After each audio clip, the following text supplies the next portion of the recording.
watching fish rise over here and eat. That's pretty cool.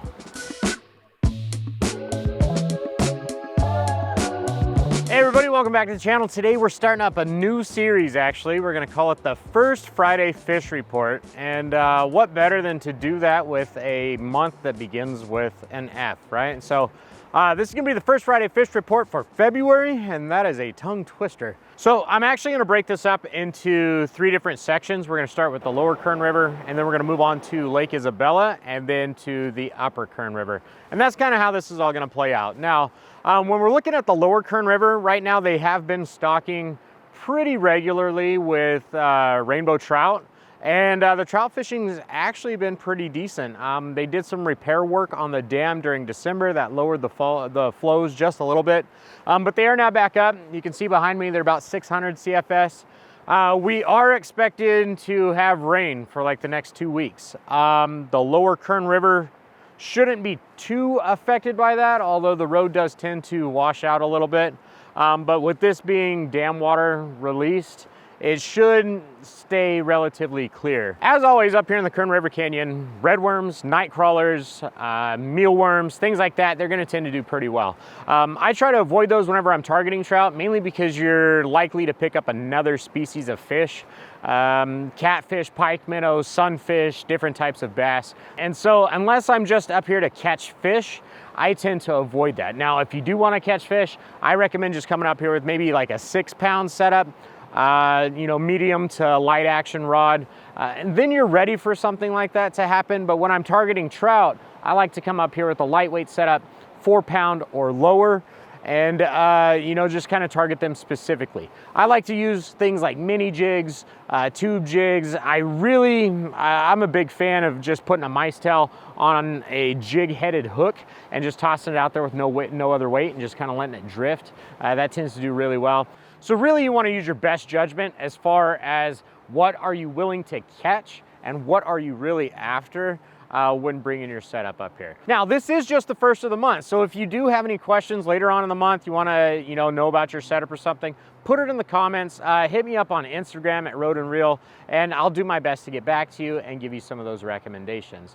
If you really want to get some background information, you can consider becoming a channel member, where you get access to these videos early and you get some behind the scenes videos that might help you out along the way. So with that being said, let's talk about Lake Isabella. Lake Isabella is fishing really well for this time of the year. Now, it's going to get a little murky. The water level is going to change this month because we do have a lot of rain coming in. But once it settles back down, I think fishing is going to be pretty good. People have been doing pretty well as it is, about 25 to 40 feet deep fishing for bass. People have been trolling with some needlefish, and they've been doing a really good job picking up some of those trout that are up here. We have some really large trout right now that are in the lake. They're going to be doing a lot of stocking coming up. They've been stocking almost every single week for the last couple months. They're going to be getting ready for Whiskey Flat Days. They're going to be getting ready for the new the Derby that's going to be coming up in April. So those are things to keep in mind. Now, if I'm up there and I'm doing something like that, I'm just going to sit on the edge of the shore, maybe find a deep spot that drops really quickly, toss out some garlic scented power bait, and just relax and call it a day. If I'm in a boat, I might do something very similar. Otherwise, I'm going to be targeting the bass, like I said, about 25 to 40 feet down, using some of those heavy lipped lures. Trout imitation works great right now because they're used to eating all those stocked trout that have been going into the water. Also, spawning season for the trout is going to be starting if it hasn't started already, and all those little fish are going to be coming out. And between now and I would say June, it's going to be a really good idea to throw something like that.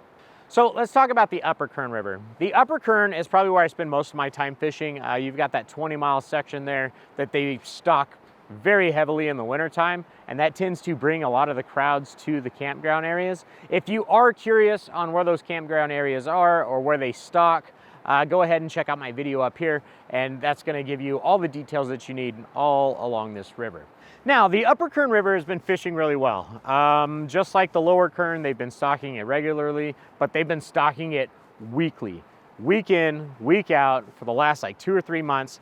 So there's plenty of fish up there in the river. If you're just looking for a place to take the kids, or you just want a place to relax, start in the campgrounds, right? You can check out this video up here to see where those campgrounds are and where the trout chuck tends to stop and drop fish off in the water. Bait wise, just like everything else, salmon eggs work really well. Garlic power bait works really well. A lot of times, as you can see behind me, you've got some water flowing into a large deep pool, and those fish tend to hold in there and they're holding deep. So just take your time, work the bait slowly from one side to the other, cast in different spots.